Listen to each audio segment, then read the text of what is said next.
بسم اللہ الرحمن الرحیم۔ اللہ تعالیٰ نے خرید و فروخت کو حلال اور سود کو حرام قرار دیا ہے۔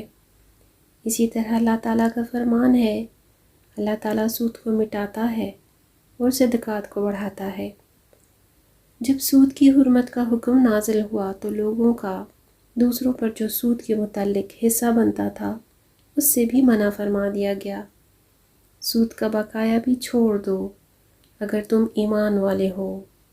سود لینے اور دینے دونوں پر اللہ تعالیٰ اور اس کے رسول صلی اللہ علیہ وآلہ وسلم کا کھلا اعلان جنگ ہے۔ اللہ تعالیٰ کا ارشاد ہے، اے ایمان والو، اللہ تعالیٰ سے ڈرو اور جو سود باقی رہ گیا ہے وہ چھوڑ دو اگر تم سچ میں ایمان والے ہو، اور اگر ایسا نہیں کرتے تو تم اللہ اور اس کے رسول صلی اللہ علیہ وسلم سے لڑنے کے لیے تیار ہو جاؤ۔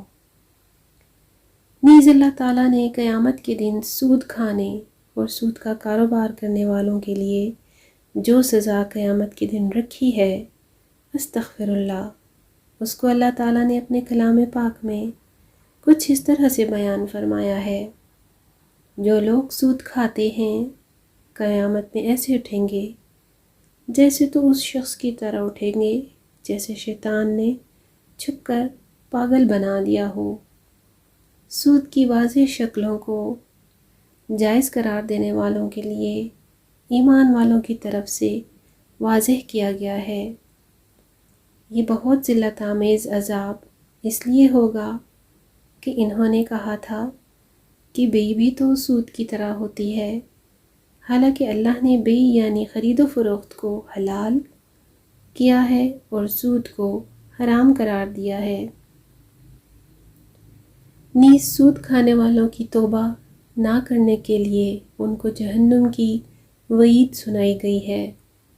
لہٰذا جس شخص کے پاس اس کے پروردگار کی طرف سے نصیحت آ گئی اور وہ سودی معاملات سے باز آ گیا تو ماضی میں جو کچھ ہوا وہ اسی کا ہے، اور اس کی باطنی کیفیت کا معاملہ اللہ کے حوالے ہے۔ اور جس شخص نے لوٹ کر پھر وہی کام کیا تو ایسے لوگ دوزخی ہیں اور وہ ہمیشہ اس میں رہیں گے۔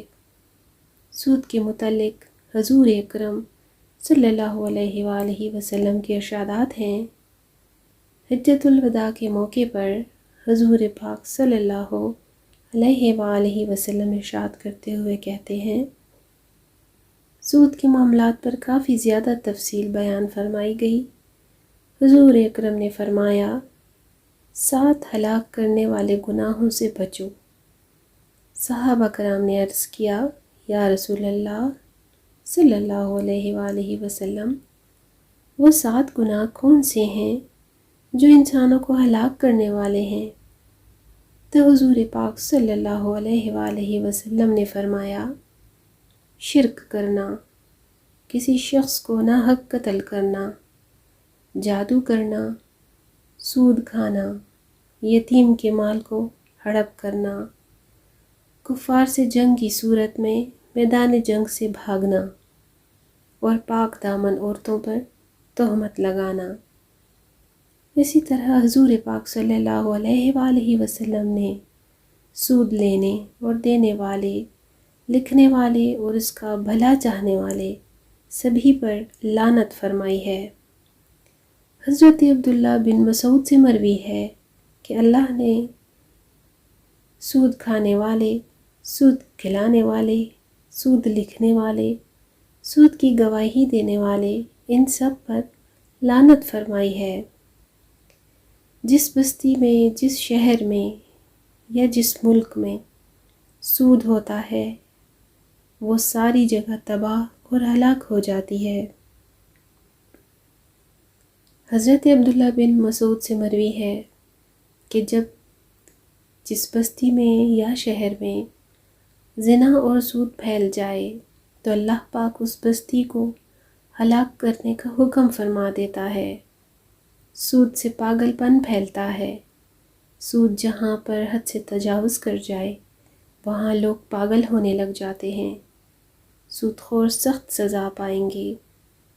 حضرت ابو ہریرہ رضی اللہ تعالیٰ عنہ سے فرمایا، حضور اکرم صلی اللہ علیہ وآلہ وسلم فرماتے ہیں کہ جس شب مجھے معراج کروائی گئی، وہاں سے گزرتے ہوئے ایک جماعت کے پاس سے جب میں گزرا، ان کے پیٹ کمروں کی مانند تھے جس میں سے بہت سارے سانپ لٹک رہے تھے۔ میں نے جبرائیل سے پوچھا، یہ کون لوگ ہیں؟ تو جبرائیل علیہ السلام نے فرمایا، یہ سود خور ہیں یا رسول اللہ۔ سود کرنے کا گناہ ماں سے زنا کرنے سے بھی بدتر ہے۔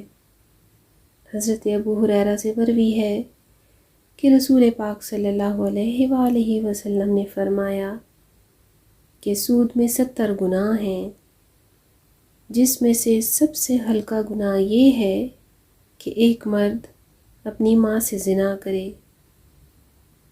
آج کل معاشرے میں سود کی مختلف شکلیں، مختلف صورتوں میں رائج ہیں۔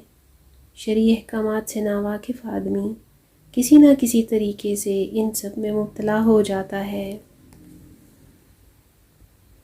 لہٰذا اس لیے ہم سب کو چاہیے کہ مستند مفتیان اور علماء کرام سے رابطہ کر کے احکامات اور تفصیلات جانے جائیں، ان سب گناہوں سے بچا جائے۔